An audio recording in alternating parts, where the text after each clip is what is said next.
Hello, everyone. This is another Black Conservative. I'm Ryan Bowling. Thank you all for joining me.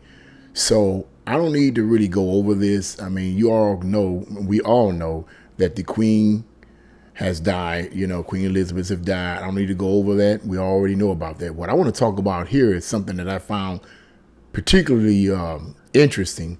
And while the funeral is going on, there is some guy that tries to bum rush Queen Elizabeth's coffin, and he's tackled within seconds. I mean, like literally, like these police were on him, like boom, slammed him down, and it was crazy. And if you go to the description box below, and you type in Breitbart News and go to the title of the article, they'll show a small video, about 40 seconds worth, and it was pretty startling.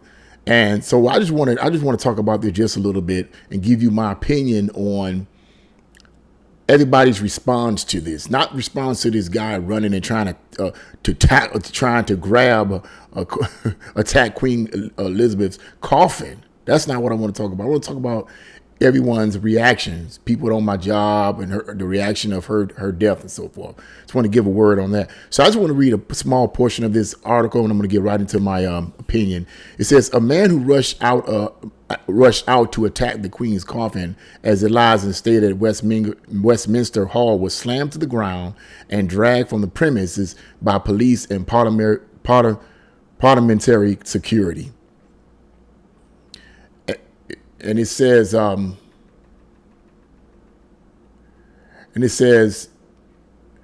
the attacker, a black-haired, dark-skinned man, still unidentified as of the time of publication, is reported to have bowled over a 7-year-old girl as she dashed at the guards bearing the Queen's coffin. So I just want to stop right there. You guys can read the rest of the article on your own free time. I'm not going to go any further than that, because we all basically know the story. Now, as I said at the beginning of this was crazy. It only lasted like 40 seconds, and I couldn't help but wonder first, what was his motive in doing this? Now, I saw a picture of the guy. He was dark skinned, but I don't know if he was black or I don't know, Indian. I don't know. It was hard to really say because the guards was on him so quick. It was like boom, like they was like together, But I couldn't really tell whether or not he was black or Indian or whatever. He did seem to be dark skinned. So that's that for that. What I want to ask is, number one, what was really the reason why he did this? What was the motive behind this? I don't know all the history of Queen Elizabeth. In fact, I don't know much about Queen Elizabeth. I know that she has trillions of dollars. Okay. From the last I checked some years ago, I was reading somewhere where she has like an estate in the trillions, whatever that she inherited and so forth. And that, what else was it that I read somewhere else in reference to her, money? I can't remember, but she from all I know is that from the last article I read, that she has a lot of money. Okay. And she was well respected and well liked by the people that lived in Britain. So of course, obviously a lot of people didn't like her because clearly this guy that runs and bum rushes her coffin, I can't help but wonder, was he a radical liberal? Yeah, I know that sounds crazy, but I can't help but wonder because they do have radical liberals in Britain as well. It's not just here in America. This is all over the world, whether people realize it or not. But the thing that's killing me about this is why so many people here in America is tripping and acting crazy over her death. Particularly black people on my job. One guy asked me, he was like, one of my coworkers, actually was my boss, asked me, the next day after her death, man, Queen Elizabeth. Well, he didn't ask me directly. He just made this statement: Queen Elizabeth died. Queen Elizabeth died. What are we going to do? And I guess he's being, contrary and kind of, poking fun at her death. And I responded by saying, you know what, I'm going to go on. What am I supposed to do? I'm going to go on. And my response to him wasn't the response that I think he was expecting, because he was an African American. And his perspective was, oh, she got all this money. She's white, and they was the ones that was part of the slave trade. This, that, and yes, okay, Britain was involved in the slave trade, the transatlantic slave trade. Yes, I understand it. I get that. Woo, woo, woo, woo, woo. And so that was the big deal. It's like, okay, yeah. She's a part of that. Some people, I've even read somewhere where people here in America was rejoicing over the fact that she died, which is, African Americans. I don't even know if I want to call them African Americans to me. I don't know whether I want to call them African Americans. I kind of hate using that term, but I only do it out of respect. But it's like, okay, why are you hating on this woman? What did she have to do with your current situation? Well, they were part of the slave trade. What? That took place 350,000 years ago, and another 20 years added on that. What are you talking about? When are we going to get to the point? This is my point. When are we going to get to the point as black people live in America where we can move on past slavery? All this talk about slavery this, white systemic racism. I am so sick and tired of that rhetoric. I don't know what else to do. I mean, I'll be saying to myself, man, if another black person walk up to me and talk about systemic racism, black this, I'm going to slap them. I'm going to have to repent later. Just slap them upside their face. Lord, please help me not want to slap these people. Because I get sick and tired of hearing this. This is where all this rage and anger and bitterness is coming from, because somebody pumping your head full of nonsense.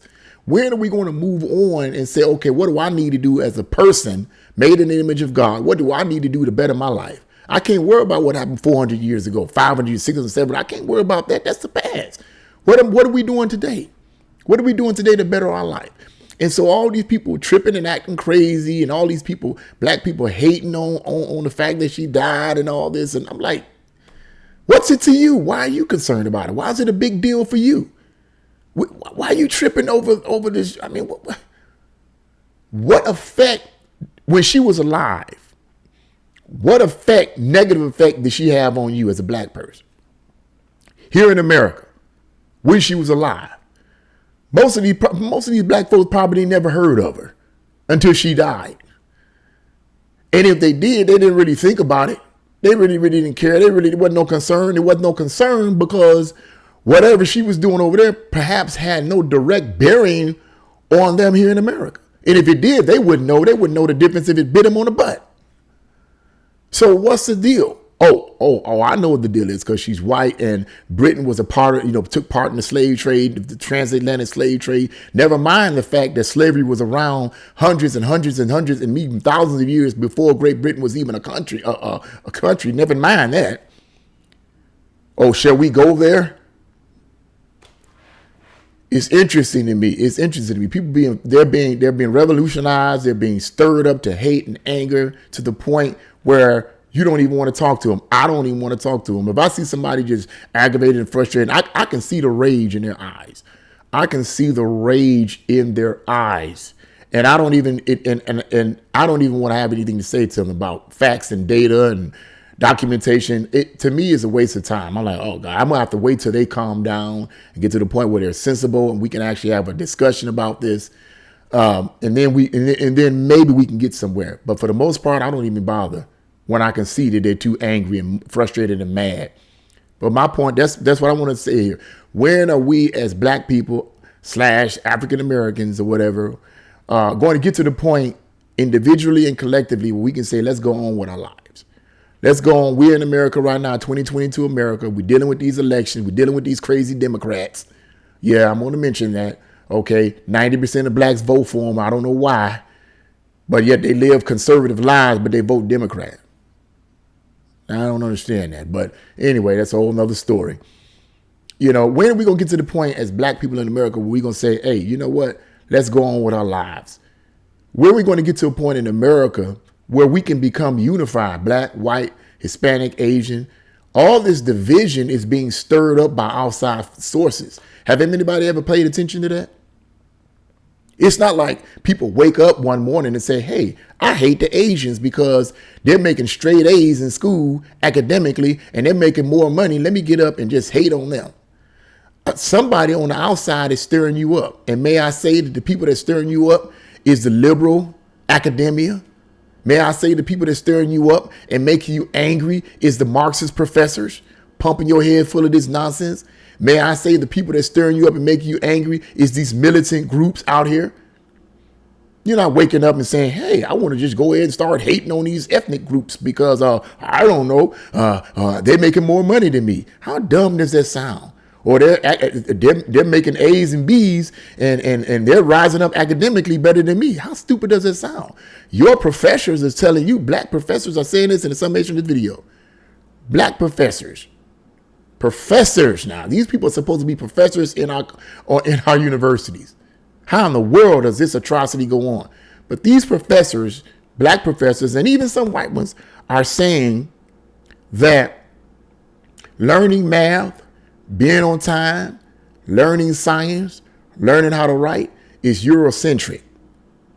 And as black people, we shouldn't be doing that. We shouldn't be focused on that, because when you focus on that, you're trying to be white. And that's, you don't do that, don't do that, don't do that. So my question is, if being on time to class and work is Eurocentric, and learning math and history and science and learning how to think, really, to be honest with you, and gaining knowledge is Eurocentric, then what am I supposed to think about? If I don't have those things to learn while I'm living here in America, then what am I supposed to learn? Now, somebody said, well, learn African history. But I'm not in Africa, Dumbo. I'm in America. So why would I want to be learning Africanism when I live in America? How stupid does that sound? But you got a lot of these professors pumping these young people's heads full of this rhetoric, and these young people leave thinking that studying and getting straight A's and getting good grades is being white. So as a result, they go home and they don't crack open a book, they don't read, they don't study, right? And in the meantime, the Asians and Somalians and Jamaicans and other people from other countries are coming here to our universities and outdoing us like big time. And what happens?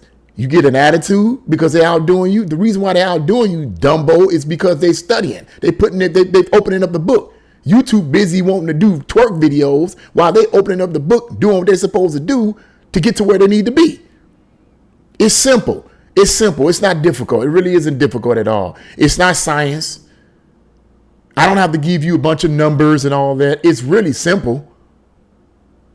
Go home, crack your book open, read and study like black people used to do in the early history of America when they valued education.